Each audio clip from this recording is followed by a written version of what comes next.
Hello friends, welcome to my channel. Today we will discuss about Protection of Civil Rights Act 1955. इसे 8 मई 1955 को संसद द्वारा पारित किया गया, जबकि 1 जून 1955 को इसे प्रेसिडेंट द्वारा पूरे भारत में लागू किया गया। इसमें टोटल 17 सेक्शंस हैं। इसमें आपको चैप्टर नहीं पढ़ने हैं, सिर्फ इसमें सेक्शंस हैं लाइन वाइज लाइन। ये 17 सेक्शन है टोटल। हम सेक्शन 1 से स्टार्ट करेंगे, शॉर्ट टाइटल एंड एक्सटेंडमेंट, यानी इसका संक्षिप्त नाम क्या है, protection of civil right act 1955। इसका extendment, extend whole borders of India including Jammu and Kashmir. हमने पढ़ा था कि SC/ST एक्ट जम्मू कश्मीर में लागू नहीं होता है, जबकि protection of civil rights act पूरे भारत में लागू होता है, जम्मू कश्मीर को भी मिलाकर। ये आपको याद रखना है। सेक्शन 2 में हम कुछ डेफिनेशंस इसमें दी गई हैं, वो जान लेते हैं।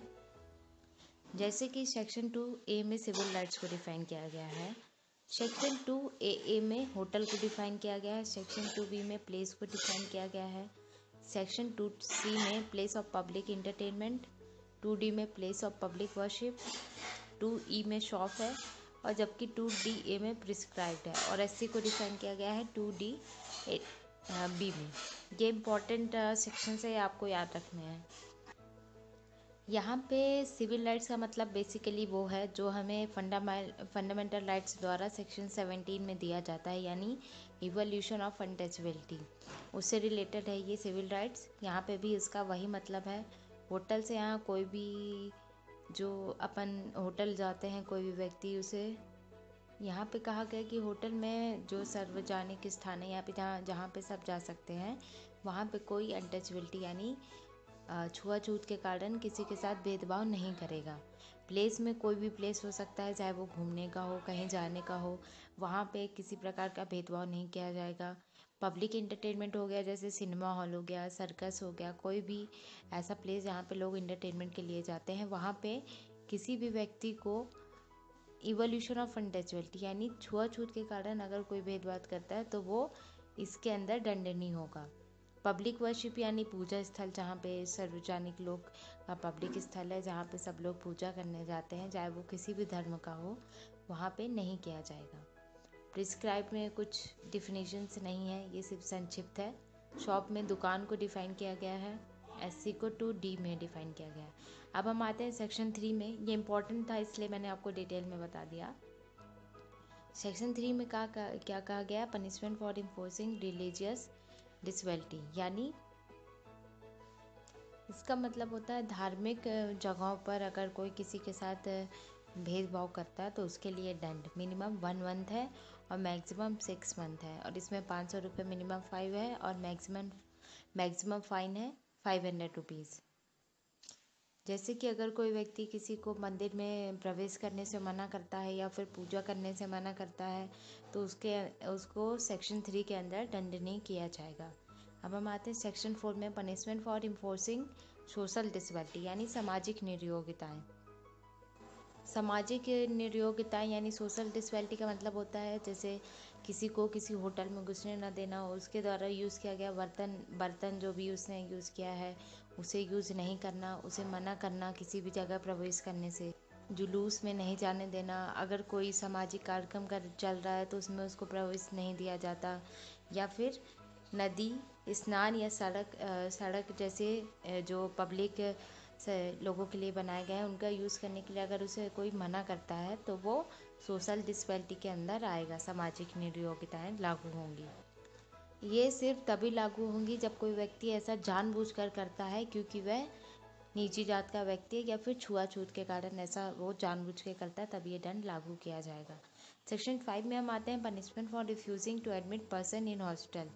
अगर कोई भी व्यक्ति हॉस्पिटल यानी अस्पताल में किसी पर्सन को एडमिट नहीं करता है क्योंकि वो नीची जात का व्यक्ति है या फिर छुआछूत के कारण उसको एडमिट करने से मना कर देता है, तो उसको सेक्शन 5 के अंदर दंड दिया जाएगा, जैसे कि मिनिमम 1 मंथ और मैक्सिमम 6 मंथ। इन सब में यहाँ से यहाँ तक सब में मिनिमम 1 मंथ की सज़ा दी जाएगी और मैक्सिमम 6 मंथ, और 100 रुपये मिनिमम जुर्माना और 500 मैक्सिमम है। अब हम आते हैं सेक्शन 6 में, punishment for refusing to sell goods और रेंडर सर्विसेज। अगर कोई व्यक्ति अपना सामान बेचने से मना करता है या फिर किसी प्रकार की भी सर्विस सेवाएं प्रोवाइड करने से मना करता है तो वो सेक्शन 6 के अंदर दंडनीय होगा। सेक्शन 7 में क्या कहा गया है, other offences arising by untouchability, यानी इसके अलावा अगर कोई और अपराध किया जाता है जो छुआछूत के कारण उत्पन्न होता है तो वो सेक्शन 7 के अंदर दंडनीय होगा और इसमें मिनिमम 1 मंथ मैक्सिमम 6 मंथ की सज़ा दी जाएगी। 7A में क्या कहा गया है, ये बहुत इंपॉर्टेंट है, unlawful compulsory labour to be deemed, यानी किसी को ज़बरदस्ती लेबर कार्य करने के लिए मजबूर करना, जैसे कि बंधुआ मजदूरी हो गई इसमें, या फिर किसी को जानबूझकर बोलना कि तुम ये कचरा साफ करो, किसी को फोर्स करना जो कि आपत्तिजनक कार्य है उनके लिए उनको फोर्स करना, कचरा उठाने के लिए कहना या फिर किसी पशु को काटने के लिए कहना, किसी मरे जानवर को उठाने के लिए कहना, ये अगर कोई छुआछूत के उद्देश्य से उसे ज़बरदस्ती करवाता है तो वो सेक्शन 7A के अंदर दंडनीय होगा और उसे मिनिमम 3 मंथ और मैक्सिमम 6 मंथ की सज़ा दी जाएगी। आप यहाँ पे याद रखिएगा, यहाँ सब में मिनिमम 1 मंथ की सज़ा थी, लेकिन अगर ये कंपलसरी लेबर करता है सेक्शन 7A के अंदर तो वो मिनिमम 3 मंथ की सज़ा मिलेगी उसको। फिर हम आते हैं सेक्शन 8 में, इसमें कैंसिलेशन और suspension of licence in certain cases, यानी सेक्शन 8 में क्या कहा गया है कि अगर कोई सेक्शन 6 के अंदर, यानी सेक्शन 6 में हमने पढ़ा था कि अगर कोई व्यक्ति किसी भी व्यक्ति को सामान बेचने या फिर उसे कोई सर्विस प्रोवाइड करने से मना करता है तो उसके लिए सेक्शन 8 लागू की जाएगी, यानी उसका जो लाइसेंस है वो कुछ समय के लिए रद्द किया जा सकता है या फिर हमेशा के लिए कैंसिल किया जाता है। ये न्यायालय यानी ये कोर्ट पर निर्धारित होता है कि वो कितने समय के लिए करेगा, इसका राइट सिर्फ कोर्ट को होता है। अब हम आते हैं सेक्शन 9 में, रिजम्पशंस और suspension of grant made by government, यानी अगर कोई व्यक्ति किसी भी स्थान पर प्रवेश करने से किसी को मना करता है जो कि सार्वजनिक प्लेस है, यानी जैसे कि हॉस्टल हो गया या फिर कोई भी प्लेस हो गया, एजुकेशन इंस्टीट्यूशन हो गए, तो उसमें प्रवेश करने से अगर मना करता है तो अगर उसको सरकार द्वारा कोई भी ग्रांट दिए गए हैं, अनुदान दिए गए हैं तो वो सरकार वापस ले सकती है। और सेक्शन 10 में क्या, अमेंडमेंट ऑफ द ऑफेंसेस, यानी अपराध का दुष्प्रेषण। यहाँ पे अमेंडमेंट ऑफ ऑफेंसेस का बेसिकली मतलब ये है कि अगर कोई व्यक्ति किसी व्यक्ति को अपराध करने के लिए उकसाता है या फिर उसके लिए षड्यंत्र रचता है या फिर उसकी सहायता करता है तो वो इंडियन पेनल कोड 107 के तहत दंडनीय होगा और उसके अंदर सेक्शन 10 लागू किया जाएगा। फिर हम आते हैं सेक्शन 10A में, ये power of state government to impose collective fine, यहाँ पे सरकार को कलेक्टिव फाइन यानी सामूहिक जुर्माना लगाने का अधिकार होता है राज्य सरकार को सेक्शन 10A के अंदर। 11 में हम आते हैं, इनहेंस पनिशमेंट फॉर सब्जुकेंट कन्विक्शन, इसका मतलब होता है जब कोई व्यक्ति इस अधिनियम के अधीन किसी अपराध का या फिर किसी को छुआछूत के उससे क्या बोलते हैं अपराध करता है तो एक बार में तो उसको मिनिमम 1 मंथ सज़ा मिलेगी, मैक्सिमम 6 मंथ, लेकिन अगर वो अपराध दोबारा करता है तो उसे मिनिमम 6 मंथ सज़ा मिलेगी और मैक्सिमम 1 साल मिलेगी और जुर्माना मिनिमम 200 रुपये किया जाएगा, मैक्सिमम 500 ही रहेगा। और वो अपराध अगर वो तीसरी बार करता है वही अपराध तो उसको कम से कम 1 साल की सज़ा दी जाएगी जो कि 2 साल तक के लिए बढ़ा दी जा सकती है और मिनिमम जुर्माना 500 रुपये लगेगा, अधिकतम 1000 रुपये, ये आप याद रखिएगा। सेक्शन 12 में आते हैं हम, presumptions of court in certain cases, यानी कुछ मामलों में न्यायालय द्वारा उपधारणा, यानी अगर कोई अपराध करता है तो उसके बारे में जो न्यायालय है वो उपधारणा कर सकती है, जैसे कि मान सकती है कि ऐसा हुआ होगा या नहीं हुआ होगा, ये न्यायालय के ऊपर डिपेंड करता है वो क्या सोचती है, उपधारणा कर सकती है। सेक्शन 13 में क्या है, limitation of jurisdiction of civil court, यानी सिविल न्यायालयों की अधिकारिता की परिसीमा, इसमें लिमिट्स हैं, ये इंपॉर्टेंट नहीं है। सेक्शन 14 में है ऑफेंसेस बाय कंपनीज, यानी कंपनियों द्वारा अपराध, अगर कोई कंपनी अपराध करती है तो उसे इसके लिए दंड दिया जाएगा अंडर सेक्शन 14। कंपनी के अंदर कोई भी फर्म हो सकता है, प्राइवेट पार्टनरशिप हो सकती है या फिर कोई भी जॉइंट वेंचर हो सकता है। कंपनी में हमने पढ़ लिया क्या क्या आता है, उसके बाद हमें ये जानना ज़रूरी है कि कंपनी में कौन दंडनीय होगा। इसके लिए कंपनी के डायरेक्टर हो गए, फर्म प्रबंधक हो गए, सचिव हो गए या अन्य अधिकारी जिसकी संपत्ति से अपराध किया गया है उसको दंड दिया जाएगा।